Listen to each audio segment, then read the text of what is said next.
Welcome to the Readiness Rounds video on using dashboards for performance improvement. This presentation will walk you through, at a top level, how to interpret and use the data from your Readiness Rounds dashboards in the development and implementation of a performance improvement plan. By not regularly reviewing and utilizing your monthly data, you are missing a huge opportunity to drive performance improvement and provide significant value to your organization.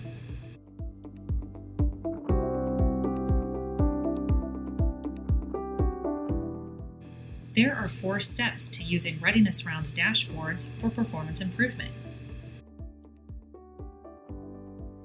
Step 1. Select 1 to 3 items to improve using your Top 10 Failing Items report. Step 2. Request a performance improvement dashboard from your Readiness Rounds customer service representative. Step 3. Review data and determine a plan for action, then implement the plan. And Step 4. Monitor improvement utilizing the trending reports in your PI dashboard. Once improvement goals have been met, continue to monitor results to confirm that the plan is sustainable. Let's start with Step 1, selecting items to improve. The Readiness Rounds Top 10 Failing Report provides items for performance improvement consideration all on one page. Your facility's improvement prioritizations are posted directly to your login each month. Using this graph, it's easy to select issues to focus on and to quickly get a PI plan designed and implemented. Remember, the key to PI success is selecting only a few items to address at one time. Once the goals for those items have been met, you can begin to address other items that are found on the graph. This facility chose to address the patient interview hand washing question. The first thing to do is to evaluate your baseline. It's difficult to know where you want to go when you don't know where you currently are. Look at the question trends. What is the average % of compliance? Where does the facility need to be? In the graph above, clearly an upward trend is observed, and the average level of compliance is approximately 76.2%. The control chart shows that the scoring has been relatively consistent over the last 12 months, but has always been within the upper and lower control limits. It is showing the overall upward trend, with normal deviation over the last 4 months. Step 2. After determining your baseline percentage of compliance for the chosen item to address, request a performance improvement dashboard from your customer service representative. The information contained in the dashboard will provide drill-down details of the findings over the last 12 months. Look to see what areas are primarily scoring the question as non-compliant. Is there an evident pattern? For example, intensive care areas versus inpatient areas? Or is it a hospital-wide, all observed areas, or area-focused, ED only issue? Review the comments provided by the reviewers on the non-compliant scored items for patterns. Once Step 2 has been completed, it's time to move into the PDSA cycle. Step 3.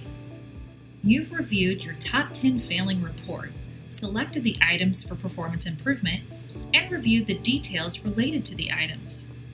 Now it's time to determine the who, what, when, why, and how of improvement.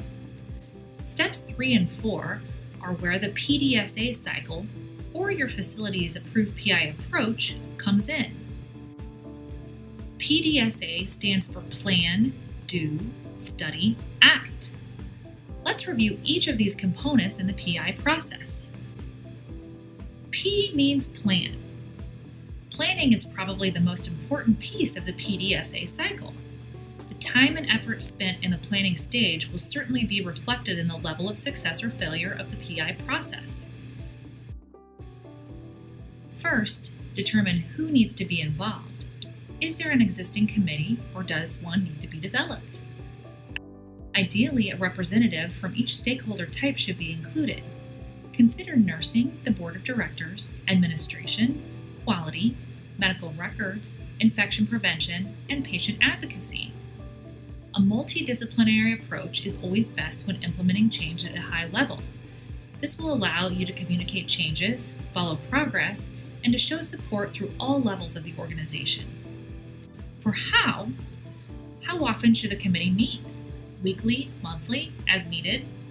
The committee will be determining the root causal factors, setting goals and acceptable outcomes, determining timelines, and discussing strategies and changes in the processes for implementation. Once all of these items have been determined and the changes have been decided and implemented, ongoing meetings to review data and revise the plan if needed would be appropriate. How will the changes be communicated?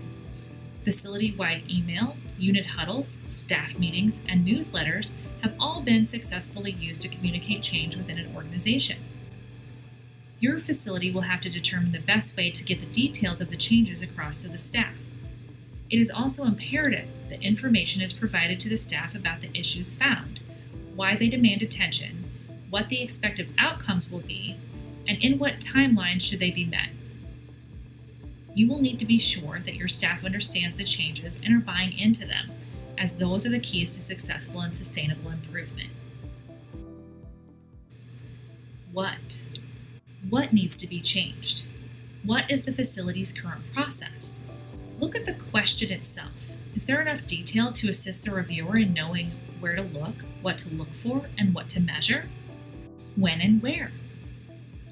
When and where will the changes take place? In a large facility, it may be difficult to communicate a facility-wide change effectively in a small amount of time. Therefore, your facility may determine that it's best to stage the changes in levels.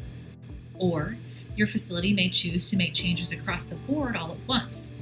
Effective communication of the changes is key to the success of the plan. The D in PDSA is do. Once the committee or group has completed the planning component, it's time to implement the plan. Keep in mind that your solution may not be perfect coming out of the gate. It will likely take effort to address unforeseen problems and unexpected findings and conduct additional staff training and reinforcement. Step 4. Monitor effectiveness and sustainability. The S in PDSA is for study. Study the findings. Collaborate as a group and review and analyze the trends and the control chart graph. Did the changes result in the expected outcome, or were they effective? If not, what actions need to be taken to get there? Do remember that your plan is not going to be the magic bullet resulting in overnight improvements. The study component will require several months of successive monitoring in order to determine if the designated goals were met and/or maintained. Over the first 2 to 3 months, it will be evident whether or not the plan is working, as the trendline and control chart data trend will shift upward. Finally, the A in PDSA is for act. Take action on the findings. Adapt or modify the plan, strategy, or process, and repeat the do and study components if the outcomes were not what was expected. If the outcomes did meet expectations, you will want to continue to study and monitor the results to ensure that the improvement is sustainable and make additional changes as needed. Once outcomes are met and are determined to be sustainable over a significant time period, it's time to select another failing item and begin the PDSA cycle again. As a recap, if you're not effectively utilizing your data, how do you expect to improve? Agreed, your readiness rounds dashboards are colorful and interesting to look at, but in order to get true value from them, you must take action. First, select 1 to 3 failing items from the top 10 failing report.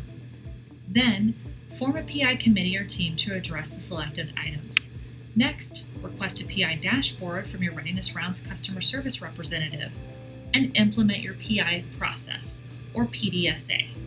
Once outcomes and goals are met, monitor data to ensure improvement is sustainable.